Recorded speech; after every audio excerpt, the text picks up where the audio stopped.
so that's very unlikely. But guys like I do know that Ryan is very close with Igor Kokoshkov, the Phoenix Suns head coach who was fired this past summer, who was very well thought of as a development guy, as a teacher, as a guy who helps players get better.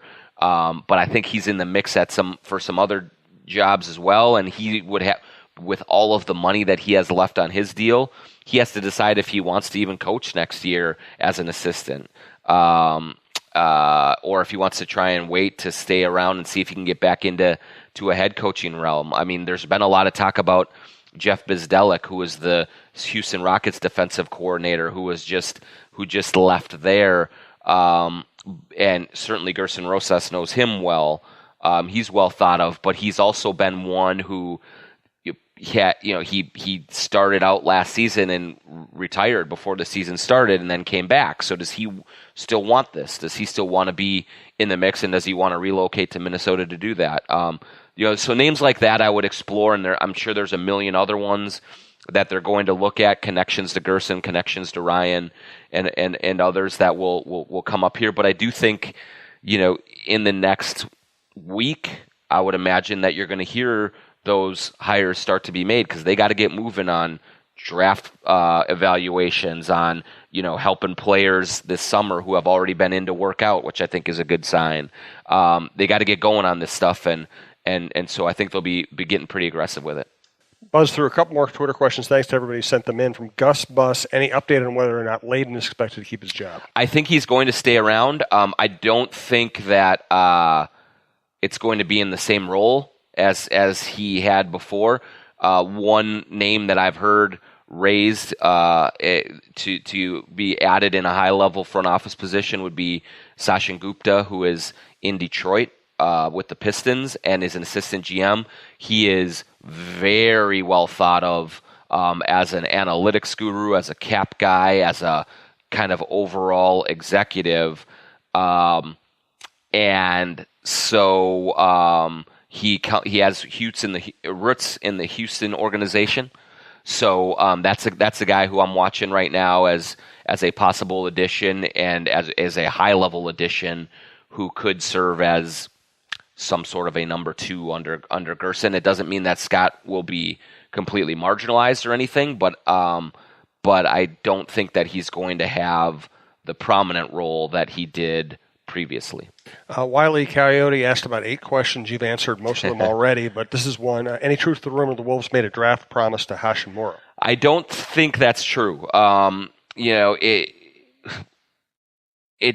you're at 11, yeah, doesn't make much sense. It doesn't make a whole lot of sense. No, and especially I do believe that they will really explore trading that pick. It's that's a possibility of whether they move up, whether they move down, whether they use it for cap relief. Like all of these things are going to be in play. So I don't think the Timberwolves are in a position to make a promise, and certainly not to someone like Hachimura, who I think he might be a really good player in this league. I don't know, but certainly it's not like he's kind of a tweener. Yeah, and it's not a not a high level guy. You're not in the top 6 or 7.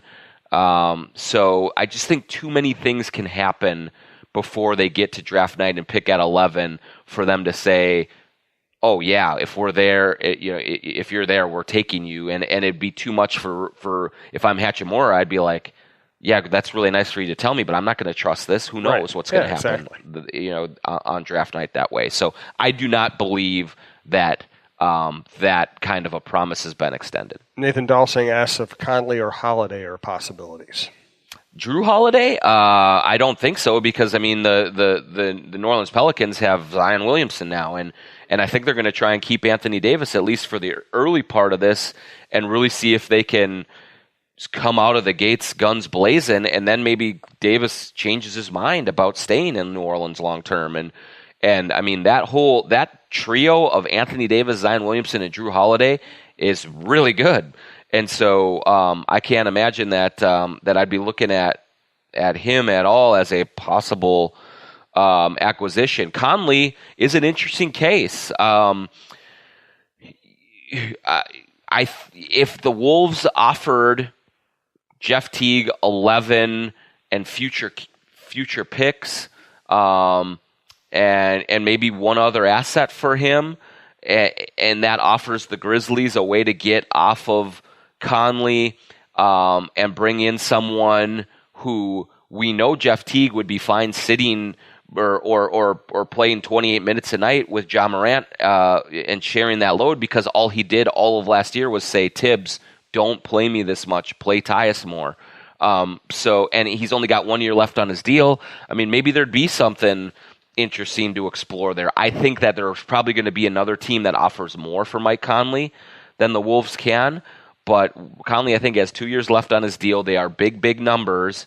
But if they could somehow offload enough cap space with Teague, and maybe you find a way to get rid of Gorgie in another deal, and you bring in Conley for a couple of years, I'd certainly look at that. That would be a really interesting Mike Conley, Robert Covington, Andrew Wiggins, Karl Anthony Towns. That's a nice group right there. Good stuff. We didn't get to all the Twitter questions. We appreciate them all. We'll be back next week. It's going to be a fascinating summer.